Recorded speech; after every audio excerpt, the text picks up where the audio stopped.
বন্ধুরা, আজ আমি কোনো গল্প বলতে আসিনি। আজ আমি বলতে এসেছি একটা নীরব সত্য, যেটা প্রতিদিন আমাদের চোখের সামনে ঘটে, কিন্তু আমরা দেখতে পাই না। আজ আমি কথা বলবো একজন ছেলের ভেতরের যুদ্ধ নিয়ে। ছেলেরা কাঁদে না, এই কথাটা কে প্রথম বলেছিল?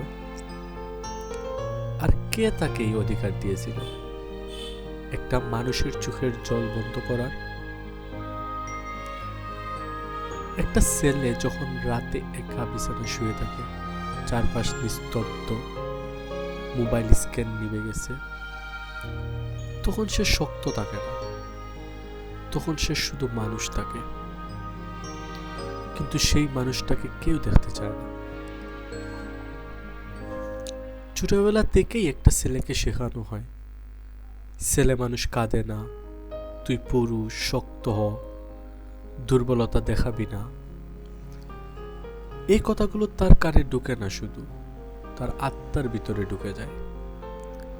সে ধীরে ধীরে শিখে যায় অনুভূতি লুকাতে হয়, কষ্ট গিলে ফেলতে হয়, আর এক সময় সে নিজেকেই ভুলে যায়। বন্ধুরা, একটা ছেলে যখন চুপ থাকে, এর মানে এই না সে ঠিক আছে। অনেক সময় চুপ থাকাটাই তার শেষ চেষ্টা।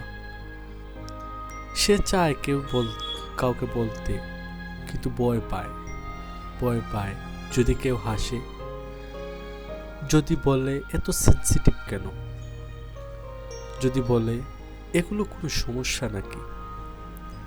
তাই সে চুপ থাকে, আর এই চুপ থাকাটাই ধীরে ধীরে তাকে ভেঙে দেয়।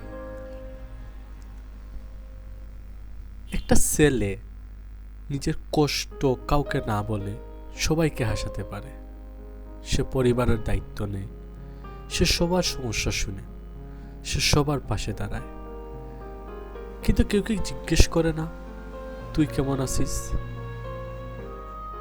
কারণ সে ছেলে, আর ছেলেদের নাকি সব সহ্য করার কথা।